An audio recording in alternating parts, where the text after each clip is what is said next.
పాత సీసాలో కొత్త నీళ్లు పోసేందుకు బీఆర్ఎస్ ప్లాన్ చేస్తోందా? నీళ్లలో నిప్పులు రాజేసి పొలిటికల్ గా గెయిన్ అయ్యే ప్రణాళికలు సిద్ధం చేస్తోందా? ప్రభుత్వానికి దీటుగా తమ ప్లాన్ ఉండేలా పార్టీ పెద్దలు జాగ్రత్త తీసుకుంటున్నారా? ఇంతకీ గులాబీ పార్టీ వ్యూహం ఎలా ఉండబోతోంది? గవర్నమెంట్ను ఏ రూపంలో కౌంటర్ చేయాలనుకుంటోంది? తెలంగాణ అసెంబ్లీ శీతాకాల సమావేశాలు సెగలు పుట్టిస్తున్నాయి. నీళ్లలో నిప్పులు రాజేయబోతున్నాయి. ఈ సెషన్ మొదలైన మొదటి రోజు 0 అవర్లోనే హాట్ చర్చ నడిచింది.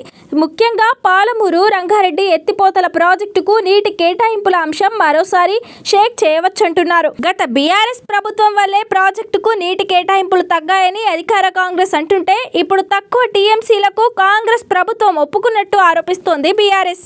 ఈ విషయమై రెండు పార్టీల మధ్య సవాళ్లు ప్రతి సవాళ్లు జోరుగా నడుస్తున్నాయి. ఇదే అంశం మీద అసెంబ్లీలో కూడా హాట్ డిస్కషన్ జరిగే అవకాశం ఉంది. అయితే చర్చలో మాజీ సీఎం కేసీఆర్ నేరుగా పాల్గొని గత ప్రభుత్వంలో పాలమూరు రంగారెడ్డి ఎత్తిపోతల ప్రాజెక్టుకు నీటి కేటాయింపుల వివరాలు చెబుతారని మొదట్లో ప్రచారం జరిగింది. కానీ ఆయన మొదటి రోజు మాత్రమే సభకు హాజరయ్యారు. ఇక ఈ సెషన్లో కనిపించే అవకాశం లేదని కూడా చెప్పుకుంటున్నారు. అదే సమయంలో కృష్ణా జలాల పంపకాలపై ప్రజల్లో విస్తృత చర్చ జరిగేలా చర్యలు తీసుకోవాలని అనుకుంటుందట గులాబీ పార్టీ. అందుకోసం భిన్న వ్యూహాలను అనుసరించాలనుకుంటున్నట్టు సమాచారం. ముందుగా అసెంబ్లీలో తమ వాదనను వినిపిస్తూ పవర్ పాయింట్ ప్రెజెంటేషన్ ఇవ్వాలనుకుంటున్నారు. ప్రభుత్వం ఇచ్చినట్టుగానే తమకు కూడా సభలో పీపీ ఛాన్స్ ఇవ్వాలని కోరుతున్నారు బీఆర్ఎస్ ఎమ్మెల్యేలు. సోమవారం జరిగిన బీఏసీ సమావేశంలో కూడా ఇదే విషయంపై గట్టిగా పట్టుబట్టారు.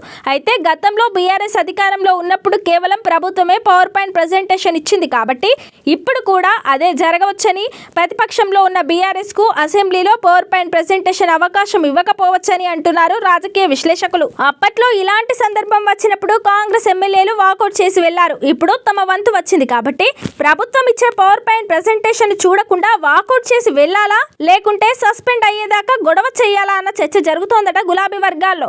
ఏదో ఒక రూపంలో అలా సభ నుంచి బయటకు వచ్చి తెలంగాణ భవన్ వేదికగా పెద్ద ఎత్తున పవర్ పాయింట్ ప్రెజెంటేషన్ ఇచ్చే యోచనలో ఉన్నట్టు తెలుస్తోంది. అసెంబ్లీలో ప్రభుత్వం ఇచ్చే ప్రెజెంటేషన్ కు కౌంటర్ గా పార్టీ ఆఫీస్ లో బీఆర్ఎస్ పీపీ భారీ ఎత్తున ఉండబోతున్నట్టు తెలుస్తోంది. దీని ద్వారా గత బీఆర్ఎస్ హయాంలో జరిగిన కేటాయింపులు, ప్రస్తుత కేటాయింపులకు సంబంధించిన వివరాలను ప్రజలకు చెప్తామంటోంది గులాబీ అధిష్టానం. ఇక ఈ వేదిక ద్వారానే ప్రజల్లోకి వెళ్లి తేల్చుకుందామంటూ పాలమూరు రంగారెడ్డి ప్రాజెక్టు పరిధిలోకి వచ్చే ఏరియాలో బహిరంగ సభలకు తేదీలు ప్రకటించే అవకాశం ఉంది.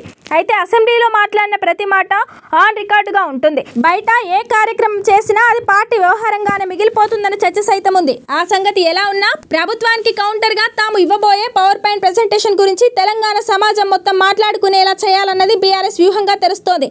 ఇరిగేషన్ శాఖ మాజీ మంత్రి హరీష్ రావు ఈ ప్రెజెంటేషన్ ఇస్తారు. మొత్తం మీద నీళ్లలోనే నిప్పులు రగిల్చి పాత వ్యూహానికి కొత్తగా పదును పెట్టాలన్నది బీఆర్ఎస్ వ్యూహంగా కనిపిస్తోందని అంటున్నారు రాజకీయ విశ్లేషకులు.